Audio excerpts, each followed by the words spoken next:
এর আগে মটনের কয়েকটা রেসিপি আমি আপনাদের সঙ্গে শেয়ার করেছি, তবে আজকে যে রেসিপিটি শেয়ার করতে চলেছি সেটা হলো সবথেকে সহজ ঘরোয়া কিছু উপকরণ দিয়েই আপনারা এটা বাড়িতে রেডি করে ফেলতে পারবেন।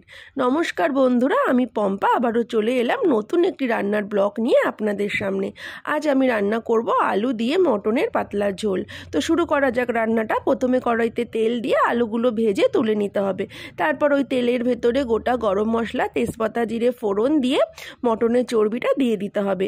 এই রান্নাটা করার জন্য আপনারা অবশ্যই দোকান থেকে মটন কেনার সময় একটু চর্বি চেয়ে নিয়ে আসবেন।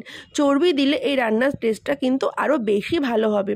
তারপর ওতে পেঁয়াজ কুচি দিয়ে একটু ভেজে নিয়ে টমেটো পেস্টটা দিতে হবে। তারপর ওতে আদা পেস্ট, রসুন পেস্ট দিয়ে ভালো করে কষিয়ে নিয়ে সমস্ত গুঁড়ো মশলা অ্যাড করতে হবে।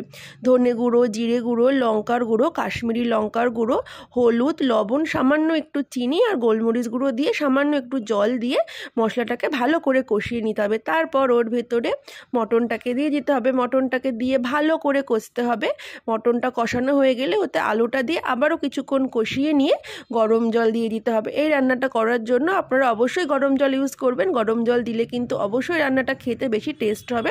তারপর জলটা ফুটে উঠলে গরম মশলার গুঁড়ো দিয়ে মাংসটাকে প্রেশার কুকারে দিয়ে দিতে হবে। তারপর কয়েকটা সিটি মেরে নামিয়ে নিলে রেডি হয়ে যাবে। আপনারা অবশ্যই বাড়িতে এই রেসিপিটা একবার ট্রাই করে দেখবেন। আশা করি আপনাদের খুবই ভালো লাগবে। তাহলে বাই বাই বন্ধুরা, দেখা হচ্ছে নতুন কোনো ব্লগে।